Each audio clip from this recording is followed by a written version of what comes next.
جی ایاز صاحب، تو میرے خیال میں یہ ورسٹ دور ہے جو ہمیں سامنا جس دہشت گردی کا، اس کی وجہ یہ ہے کہ وہ کوئی ایک گروپ ہوتا تھا، دو ہوتے تھے، اب آلموسٹ سارے گروپس نے ایک ہی دفعہ حلہ بولا ہوا اس ملک پہ. ٹی ٹی پی علیحدہ ہے، یہ جو ادھر بی ایل اے ہے، اس میں بے شمار وہاں جو سپرنٹر گروپس تھے وہ اکٹھے ہو گئے ہوئے ہیں اور کافی عرصے سے اکٹھے ہو گئے ہوئے ہیں. اور جب وہ ہوئے تھے اسی وقت تشویش کی لہر دوڑی تھی کہ مطلب ان کو کنٹرول کرنا مشکل ہو جائے گا، لیکن ظاہر ہے ہم انتظار کرتے ہیں. یہ میں نے ایک دفعہ، مجھے یاد ہے ایک وہاں پہ بلوچستان میں ہی ایک بریفنگ تھی، تو میں نے ایک وہاں وہ جو بریفنگ دے رہے تھے صاحب، ان سے یہ گستاخی کر بیٹھا تھا یہ پوچھنے کی کہ جی مجھے یہ سمجھ نہیں آتی کہ ہماری ریاست کا یہ پالیسی کیا ہے کہ پہلے مانسٹر بنانا ہے اور پھر اس کے خلاف ایکشن لینا ہے، اس سے پہلے ہم نے ایکشن نہیں لینا. انہیں بڑا برا لگا تھا. ظاہر ہے چیزیں بری لگتی ہیں جو آپ ایکسپیکٹ نہیں کر رہے ہوتے یا جو آپ نہیں چاہتے کہ ہم سے سوال پوچھا جائے، وہ بہت برا لگتا ہے. انہوں نے اپنی وہ جو دہشت گرد گروپ ہیں وہ دیکھیں، انہوں نے اپنی اسٹریٹجی چینج کر لی ہوئی ہے. وہ بہت ایڈوانس ہو گئے ہوئے ہیں. ان کی کمیونیکیشن سکلز دیکھ لیں، پروپیگنڈے کی سکلز دیکھ لیں. ظاہر ہے ابھی جو ریسنٹ جعفر ایکسپریس کا ہوا، اس میں آپ کو بتایا گیا کہ کتنے سوفسٹیکیٹڈ ان کے پاس اسلحہ تھا، جو امپورٹڈ اسلحہ تھا. تو وہ ظاہر ہے ان کی وہ بھی انڈیا، پہلے ایک طرف سے ہمیں مسئلہ ہوتا تھا، اب دونوں طرف سے مسئلہ ہے. افغانستان اور انڈیا کی دونوں سرحدیں اب ہمارے لیے مسائل پیدا کر رہی ہیں. اس کی وجہ یہ ہے کہ ہم نے بالکل آرام سے یہ سمجھا کہ جب افغان طالبان آ رہے تھے وہاں، مجھے یاد ہے کہ اتنے زیادہ ہم خوش تھے. میں اپنی ریاست کی بات کر رہا ہوں، ہماری حکومت اور وہ لوگ، کہ جیسے بس ہماری حکومت آ رہی ہے اور بڑی جلدی وہ بخار اتر گیا. پتہ چلا مطلب یہی سمجھ نہیں آ رہی ہوتی نا کہ ہم اسٹریٹجیز جب بنا رہے ہوتے ہیں تو کیا سوچ کے بنا رہے ہوتے ہیں.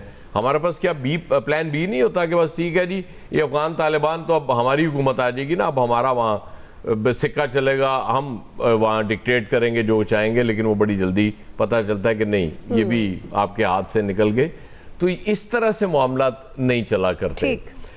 پولیس لائنز پشاور میں دھماکہ ہوا، اس کے بعد ایک قومی کانفرنس اعلان کی گئی. وہ کہاں ہے قومی کانفرنس؟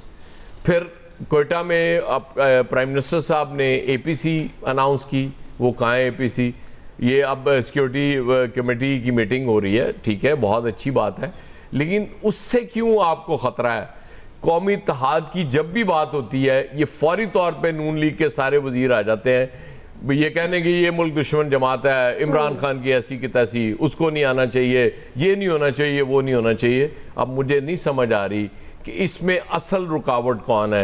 یہ قومی اتحاد میں یہ نون لیگ ہے یا واقعی ریاست ہے؟ جیسے کہ نون لیگ والے کہتے ہیں کہ جی ریاست نے طے کیا وہ بات نہیں کرنی. تو حضور یہ ایک چیز سے بات نہیں بنے گی، صرف آپریشن سے یا صرف مذاکرات سے بات نہیں بنے گی. یہ دونوں چیزوں کو ساتھ لے کے چلنا پڑے گا، تب جا کے بات بنے گی. ورنہ پھر ہم نے تو بولتے رہنا ہے، آپ کو برا لگتا ہے تو لگتا رہے گا. جی شکیل انجم صاحب، شکیل انجم صاحب دیکھیں تو یہ جو حالیہ واقعات ہیں آپ یہ دیکھیں بڑے تواتر سے ہو رہے ہیں، اور گزشتہ ایک سال میں کوئی 500 سے زائد، جو محکمہ داخلہ بلوچستان کی اپنی رپورٹ ہے، 500 سے زیادہ واقعات ہوئے ہیں دہشت گردی کے حوالے سے، اور 300 سے زائد لوگ جو ہے وہ شہید ہوئے ہیں.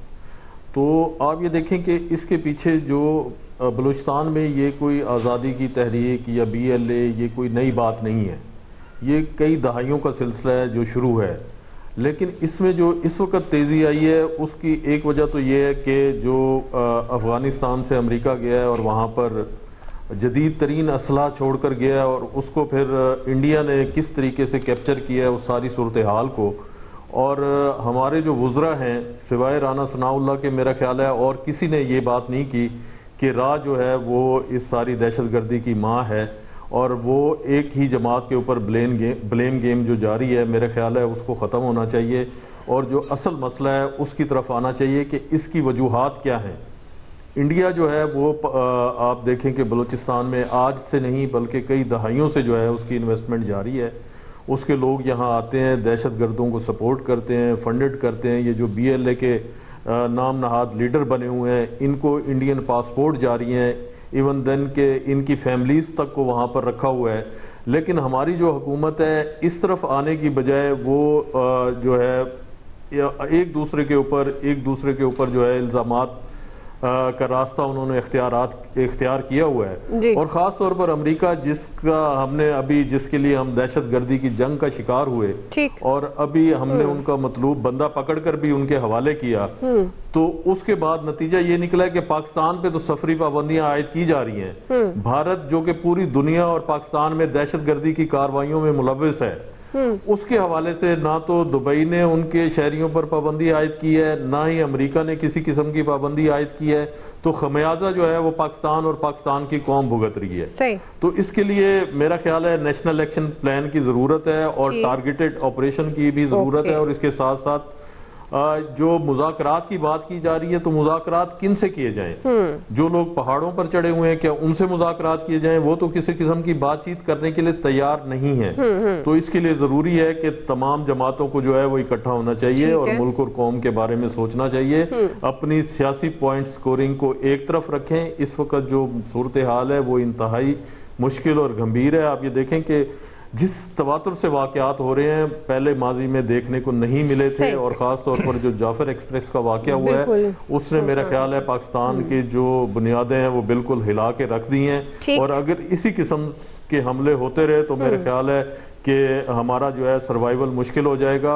اور مولانا فضل الرحمان نے ٹھیک کہا ہے کہ میاں نواز شریف کو ریلیونٹ ہونا چاہیے پاکستان کی سیاست میں، اور ان کو یہ نہیں سوچنا چاہیے کہ اگر جو ہے صوبہ پنجاب میں دہشت گردی نہیں ہو رہی تو باقی صوبوں میں ہو رہی ہے، تو اس میں ان کو اپنا بھرپور کردار ادا کرنا چاہیے۔ جی الیاس صاحب، دیکھیں جی، یہ جو صورتحال ہے دہشت گردی کی، یہ تو اب آ کے جعفر ایکسپریس کا واقعہ ہوا تو اس پر ہم نے سب نے سوچنا شروع کر دیا۔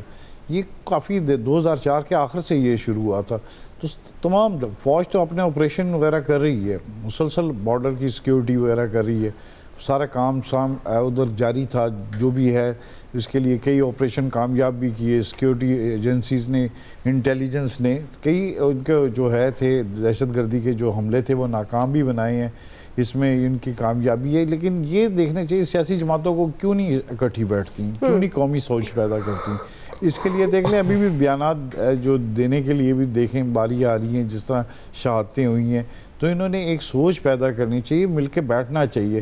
یہ نہیں ہے کہ 3 دن بعد ہفتے بعد جا کے اجلاس ہو، فوری طور پر اجلاس ہونا چاہیے، اس کے لیے سب کو اکٹھے ہونا چاہیے۔ یہ ایک ملک جب ملک کی بقا کا مسئلہ ہو نا تو اس وقت سب کو اکٹھے ہو جانا چاہیے۔ ان میں وہ سوچ ابھی نہیں پیدا ہوئی، نہ وہ دیکھیں ابھی تک ڈیجیٹل دہشت گردی بھی ہو رہی ہے، دوسری دہشت گردی ہو رہی ہے، بل کے باہر سے کر رہے ہیں۔ ان کو دیکھیں جو جا رہے ہیں، جن کے شہید ہو رہے ہیں ان سے پوچھیں، پاکستانی عوام شہید ہو رہی ہے اس دہشت گردی میں، عوام فوج کے ساتھ عوام بھی ساتھ جا رہی ہے۔ تو اس میں اس مسئلے کو حل کرنے کے لیے جو ہے گورنمنٹ، سیاسی جماعتیں کدھر ہیں، گورنمنٹ نے کیا کیا اب تک، اس کے مسئلے پر کیا کیا ہے؟ ظاہر ہے فوج تو اپنا کام کری، فوج کیا کرے گی؟ اکانومی بھی ٹھیک کرے گی، آپ کی ایگریکلچر بھی ٹھیک کرے گی، کوئی مسئلہ ہو جائے گا وہ بھی سارا مسئلہ کرے گی۔